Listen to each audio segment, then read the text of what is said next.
it seems like functional medicine is probably one of the better defining ways of how you would categorize your business. I think that once you start becoming interested in your health in general, Mm-hmm. it would be a great idea to see somebody with this kind of approach, because we can help you identify key factors in your lifestyle.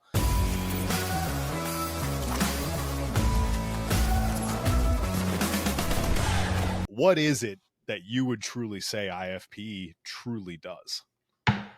Yeah, well, we match the complete picture of every angle of your health. We're not just piecemealing this part or this part or this part. Everybody does a part of what we do, but nobody can quarterback everything into one complete picture and see. Like you want somebody that's managing all your care. It's frustrating to go to the doctor and be like, hey, I got this doctor, like I'm a cardiologist, got this and this and this. And there will always be that for some source. Mm-hmm. But you want to be able to go to a place where your personal trainer talks to your cook, talks to your therapist, talks to your, main provider, talks to, the person that does your, programming and stuff like that. And that's the overall goal of what we want to be able to do, is to be able to put that in a complete picture. And honestly, that's why we've targeted the personal trainers in general, is because I actually see that as the centerpiece, believe it or not. So we're kind of like leading from behind in a sense of making that happen. But yet the personal trainer, who sees the patient more than the personal trainer? Nobody. These are the people that make those relationships. They see them every single day. They hear about their marriages, their personal life, their stressors. These guys are their coaches. They should be the ones that is sort of orchestrating that. And we want to be able to bring them in and be able to have those other services for them and educate them on how to integrate that and expand that out and utilize everything. Yeah. I mean, I was going to say, that's a very comprehensive picture. And obviously with the state of the world and how healthcare is not necessarily trending in the right direction from an outcome-based perspective, we have more obesity, more heart disease, all these clinical outcomes that are frankly just devastating for lives. And it sounds like you guys are really putting a stake in the ground of like, hey, this is a broken model. We're going to fix this. Where did like all of this stuff come from? Maybe you share a little bit about your genesis story and kind of how this even came to be. This ideal project, my actual like background and like how this all evolved. Yeah, that'd be great. Just give the listeners a sense of like, why this is important to you. Yeah, so I mean, I think I grew up, just even growing up, I evolved, and sports basically changed my life. I think wrestling itself was like one of the sports that like changed my life, my confidence, but that got me into athletics in general. Mm-hmm. And then I ended up losing my best friend in high school to an accident as I was going through some training to be a firefighter and learning CPR and whatnot. And that just sort of set me on this mission into the healthcare world in general. So we were in a race. We were in racing cars and stuff like that. And he got hit by a car when we were out racing one night. And this whole different big deal. And Life Flight ended up coming and taken him to the hospital. And he passed away 3 days later. Never woke up. Mm-hmm. And but that just kind of not only was a traumatic event in my life and introduced me to these amazing PTSD qualities that I carried for 2 decades in my life, untreated, and whatnot. But it basically sort of set this bar as just like those ladies that came and took care of him. Like I wanted to be that. And so as I pursued my journey into healthcare, I decided like, hey, what's the best way to sort of put this together? And I've tried to really just put together the most complete package possible. So, I finished out my training as a firefighter and a paramedic, and then went on to become a nurse and then basically worked in every little area of nursing from pediatric. I lived in Atlanta for a while, worked at Evanston, Gosh, right. Evanston was my first job, worked in PICU there and the NICU. And, and then basically just did everything. But also simultaneously, continued my health journey where, I continued in fitness. And so I embarked on this journey where, I started, in high school, like I said, I wrestled but I continued my weight training, got into powerlifting, Had a really good friend who was a natural bodybuilder, and he and she. I was just like, how do you do your diet? How do you do your dieting? Like, because like no matter what I could do, I couldn't ever get lean. Like I felt like as much as I worked out and cardio and this and that, like it was not a big. It was like, how do you get to be like ripped? And she's like, oh, my friend Burrow Nunez he's my coach. And I'm like, who's this guy? And it's just like, and he's like, so I learned and hired him to do my diet nutrition. And I was like, wow, this is great, and he was smarter than any dietitian I've ever come across in my entire life.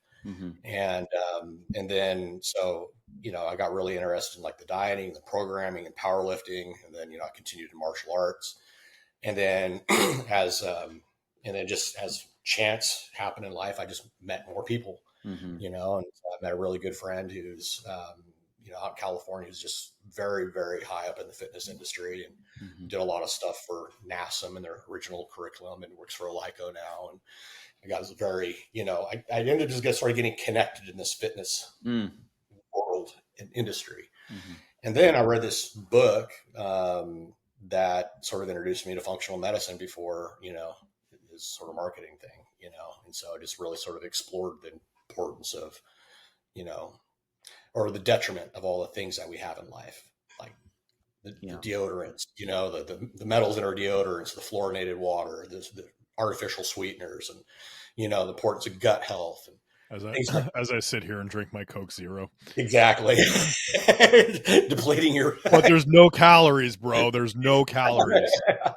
Yeah. I mean, that's a whole thing in itself, but I mean, needless to say, it introduced me. It triggered sort of, like, hey, this is something that I'm very interested in, and normal health doesn't do this, but I like working out and I want to be able to help people get better. And,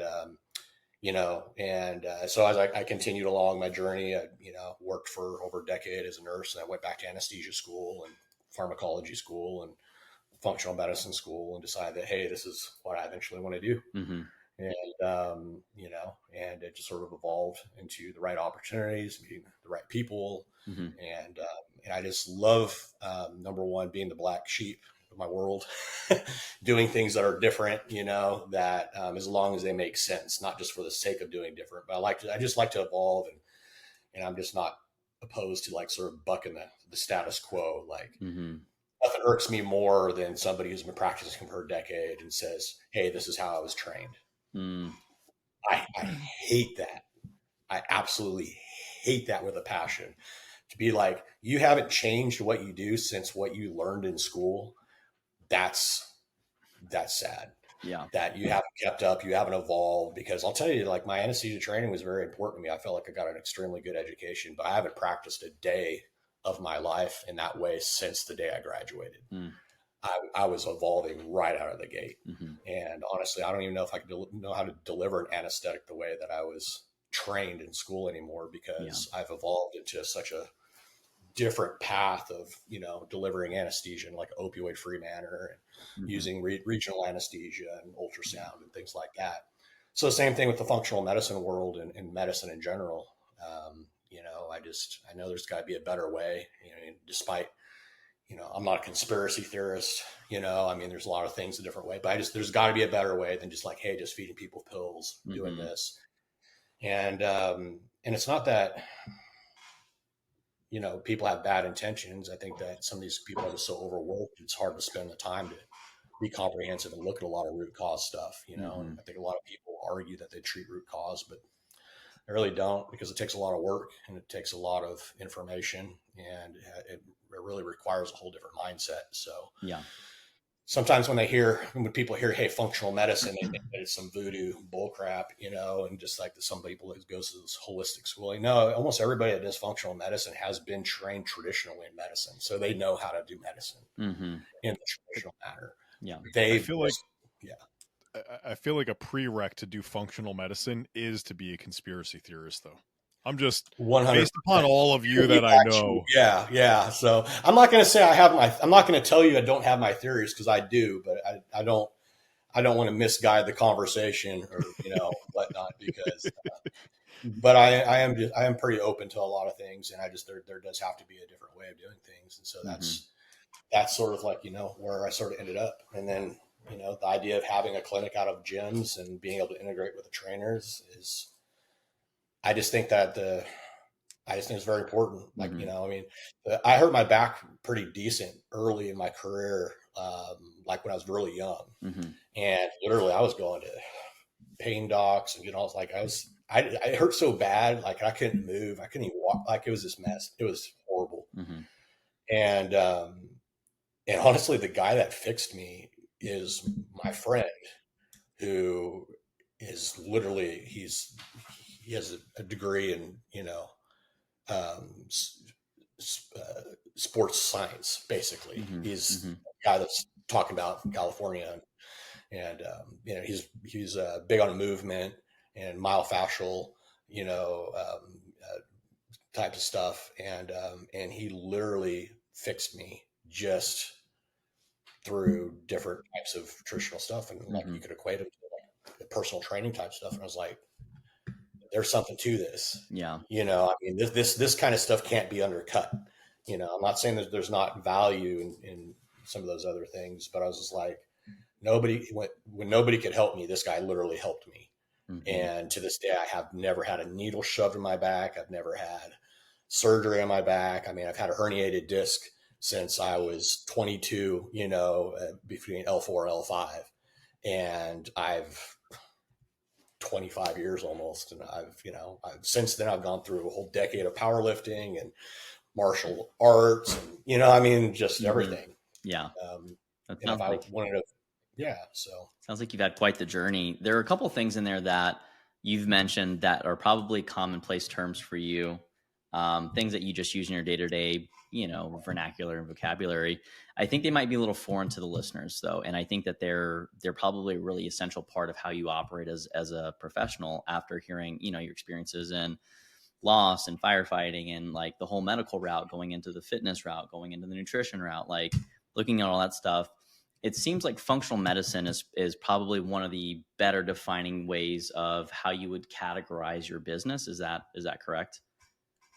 Yeah, I think that we're definitely we're a functional medicine base for sure. So what exactly would that mean then? Like if you were to explain that and trying to have a personal trainer translate that to a client that might be interested in understanding if that's an appropriate modality for them, how would you potentially describe that?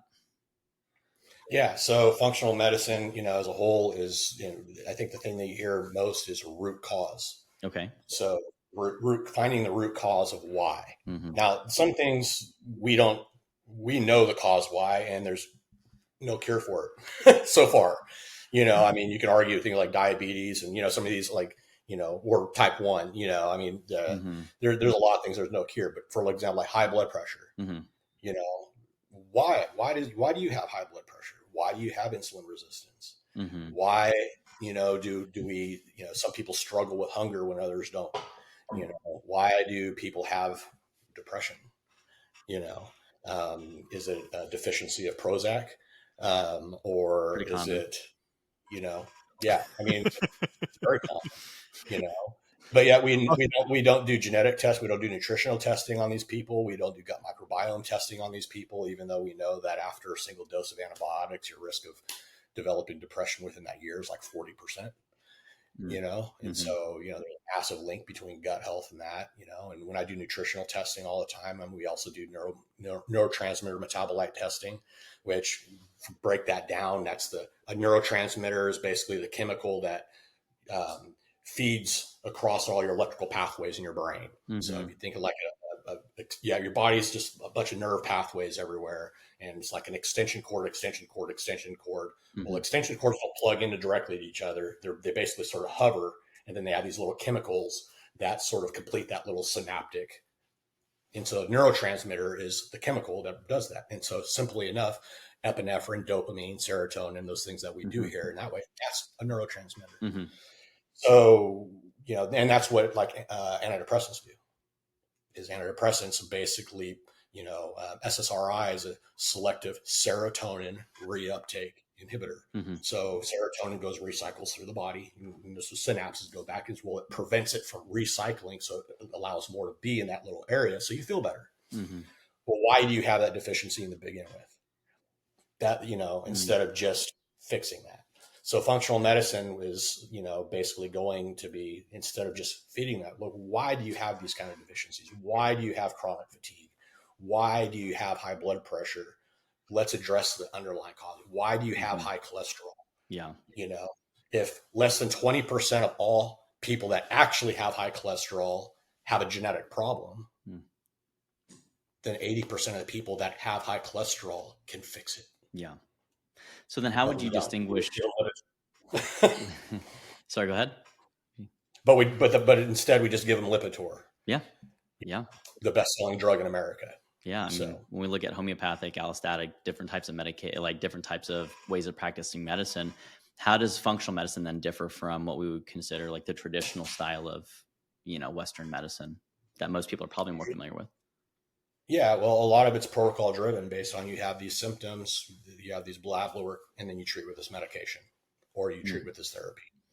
Got it. You don't take that step back and you look, okay, it's a protocol. A lot of it's protocol driven. And it's not that things can't be protocol driven.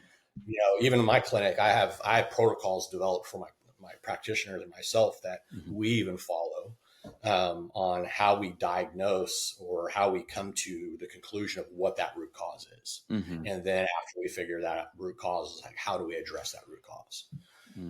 How long does that normally take for people to go through the diagnostic process? And then once they're there and they kind of have an idea of what's going on, to complete the interventions or to see the benefit from that? Yeah. I mean, I think that, it varies and depends on what you're really looking at.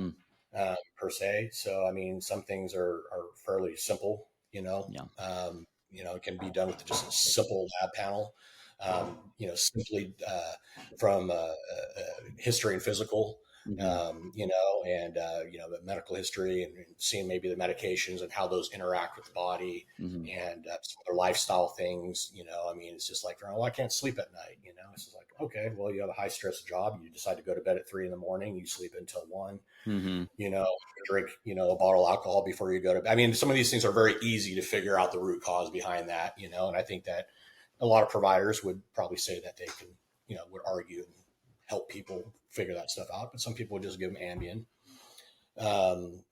So it could vary anything from just that initial assessment, some troubleshooting, to up to a few months.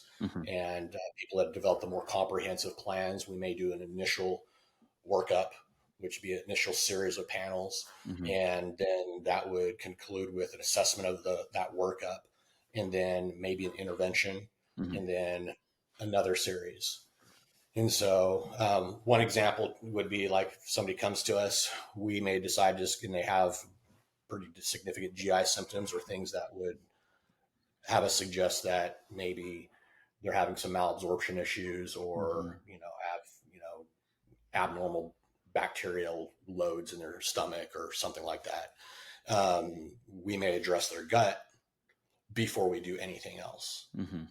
So, because it'd be pointless to check and say, hey, how well are you absorbing things? What is, on a cellular level, what are you really doing as far as, your intracellular levels of all these different micronutrients. So like some people will do that out of the gate. They'll get that diagnostic testing and say, hey, you're low in all these things. You're deficient, like all your B vitamins, you're deficient, your amino acid ratios are out of whack, your omegas aren't breaking down the proper pathways in order to get metabolized so that they can create these reactions. But then what do you got to do? Well, you got to fix your gut. So we may start with the gut, fix the gut, and then move on, then see after a normal diet or what, the diet that we present with them is, see how well they're absorbing their food, subjectively, how is that affecting their life already as far as symptoms are concerned, and then do more testing out of the gate. So that could take up to 3-4 months. Okay. So it sounds like you really do a good job of canvassing for the symptoms, distilling that into and kind of triaging that, ordering that, and which ones you probably want to order and, fix in that sequence, and then more or less cut them loose. Now, would you say most of that is behavioral, psychological, or pharmaceutical? As far as the treatment?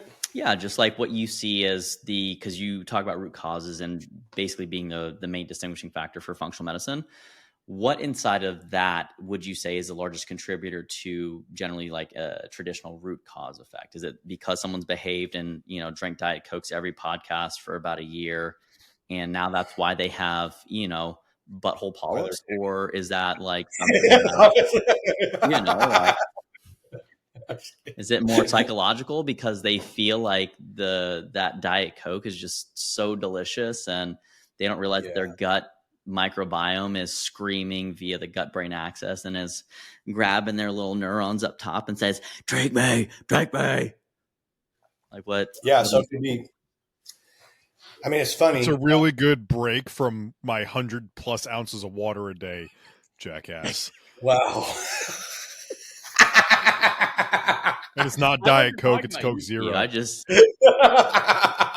listen, I drink one little baby can of Diet Coke every couple of days, if not every day. Yeah, exactly. You know exactly. You get it. You just raised the bottle at the wrong time. And just to be clear too, like I am definitely a realist, and we like to prescribe or advocate for sustainable programs within our clinic.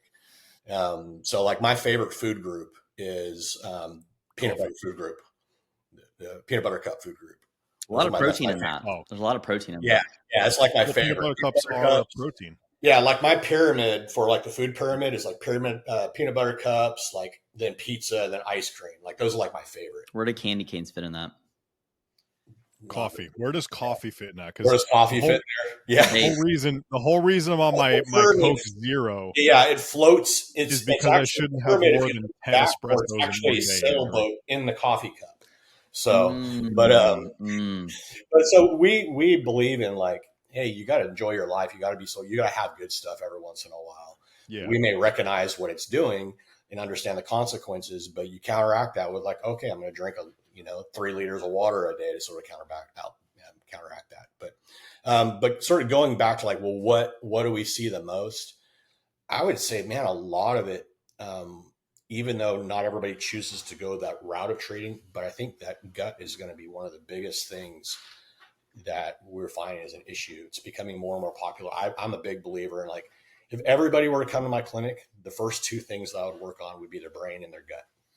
And that's literally the first 2 things I would work on before anything. Mm-hmm. And like if I had to pick that's what it would be. But sometimes, testing gut stuff, it can be a little pricey. And that's not because we're jacking the prices. It's just that stuff costs a lot of money. And unfortunately, like insurance doesn't really cover that a lot of the times. Mm-hmm.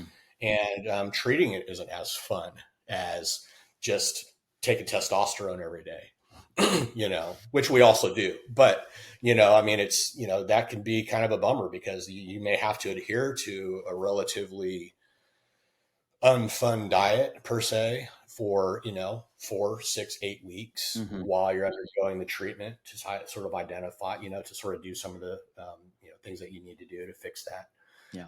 But I think gut and some of that isn't even like our fault. I mean, you can develop gut issues in utero when mom has antibiotics. We know that, I mean, people that, are born as a C-section, people that, have been on antibiotics as a child because they had sinus infections or fed high food, walking around eating Cheetos and stuff like that for 1 year old. That wasn't their choice.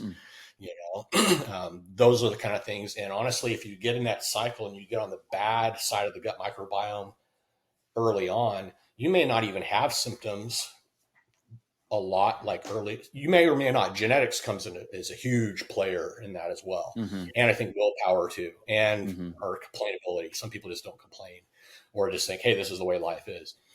But as that consistently stays with you as you age, some of these issues, I think, manifest more and more as adults. Mm-hmm. And we just sort of accept them as problems. And so, I think that's one of the things that's pretty big on the list is gut type stuff. But then there's a lot of stuff that's like beyond our control in a sense, environmentally. I mean, there's so many, hormone disruptors in our environment right now. I mean, the water that we shower in, the fabric softeners, the stuff that we have in our diffusers, the lotions, the soaps we use, I mean, you could go on. I mean, we're at just such a massive disadvantage, in the food we eat. it's just insane here in the United States. Where does OnlyFans fit in that hierarchy? OnlyFans, it just depends. It just really, that's our like the hidden door company. If you see the login part on our website that says login here, that's actually that's that's where everybody can see Andrew, by the way. I've been working on my flexibility. That's the only place you'll find my link. Yeah, except you're on OnlyFan, right? Yeah. Just the one. It was a surgical mishap. Andrew's busy like running a lot these days, so we're not sure about Andrew anymore and where he's been hanging out these days. And is he running from or running after? Oh, I'm always running from something. I just happen to directionalize it. I just try to make it somewhat productive. Anxiety is helpful if you channel it correctly. If you don't, you just melt into a puddle of just a lack of all the neurotransmitters that you need. But you just go out on the 285 and start driving. Yeah, in the wrong direction usually. It's like you only last like 5 minutes before I panic and I just pussy out on it. But we've talked about a lot of stuff so far. 285 isn't that the one that goes around in a circle? It goes, yes, yep. Yep. It is. So, and then there's always doing the same fucking construction on the same 5-mile stretch. I don't know what it is. It's been like that for 14 years, but kind of pulling this back in for a second. We've talked a lot about different modalities and generally speaking, what functional medicine is, how it differs from traditional types of medicine. I guess the last question as we wrap up, one of hopefully many different segments in the future where we start to break up what those are. And by the way, if you're listening and you haven't subscribed yet, make sure you smash that subscribe button so that way you can stay up to date. And as Glenn comes on and shares about different products and processes and stuff, you guys stay up to date on that. But so as far as people are like wondering, obviously we know what functional medicine is, or we at least have a sense of it. How do people that are listening, how would they know when to start to look for a practitioner in that field of medicine or to reach out? Which, by the way, like if people needed to reach out and they wanted to schedule some time and chat through stuff and potentially look at your services and how you work, and how would they get in touch with you? Yeah. So, I mean, obviously our website, ifp.life, with our phone number, Okay. Would be easiest way to get a hold of us. We do, initial consults for free. It's just a basic assessment, awesome. So it's basically a 15-minute chat that people are just inquiring. So requiring to fill out a little bit of, online health history, just so we can sort of identify, some of the issues. It's kind of cool. It's like an AI-based platform where basically sort of identifies key issues based on your history and, symptoms and whatnot. But, and we can review that stuff with them and sort of point them in the right direction for that. Awesome. So ifp.life, sponsored by Coca-Cola, will take a cut of that. Yeah. So now, or medicine practitioner general. I mean, the IFM website for Institute of Functional Medicine is a really good website too. Okay. Where you can find a local provider if you prefer to see somebody in person. Yeah, that's super helpful. I'm not a selfish person. There you go. Some people do there's a lot of providers out there that do functional medicine. So perfect. So then now that we, obviously the audience has an idea of how to get in touch with you, when should they start to consider some alternative modalities? Because again, a lot of our audiences are health consumers or people in the health kind of preventative side of things. How would they know when something's beyond their scope or when they should start looking for alternative modalities? I think that really functional approach is going to be a lot more prominent in the future, to be honest with you. And I think that medicine as a whole will evolve, and someday all of medicine will be this way. And that would be my hope, to be honest. So I don't think that they should wait for anything to go wrong at all. I think that once you start becoming interested in your health in general, it would be a great idea to see somebody with this kind of approach, because we can help you identify key factors in your lifestyle, things to look out for, preventative type stuff, sort of evolve to sort of prevent a lot of these issues before they ever even appear. And it may sound simple, but sometimes it's not that simple. But then also be just introducing people to the concept of that. I am a believer of getting routine testing done throughout the life, and so it's not a bad idea. Like I get 18, 19, 20-year-olds all the time coming for their initial lab panel, because it's at least great to have what a baseline is. Mm-hmm. And so even if there's nothing wrong, well, I want to see what your normal stuff is. And do you have any sort of genetic things that are not showing up right now that we need to keep an eye on later on in life? And so I think that the answer to that is, don't wait for there to be a problem. Just establish care with somebody right out of the gate. When you decide that, hey, I care about myself, I care about my future, I care about my family, and I want to take good care of myself. And I don't want to end up in a place where we have to deal with this to begin with. Perfect. All right. Well, I think that's a fair amount for our audience to digest in the first episode. Any closing remarks, gents, as we wrap up our first appearance with Glenn? No, but I can't wait to ask like favorite peptides, which we're definitely going to do in our next couple of episodes. So absolutely love it. All right, Steve, thanks for having me on. Thanks for coming on, Glenn. For all you watching in, listening in, smash that subscribe button, like the episode if you got some value out of it. And if you want to ask Glenn some specific questions, throw a comment in there, DM us, and we'll make sure to get those over to him so we can break down an episode all about that. But until next time, gang, we hope you have a fantastic day.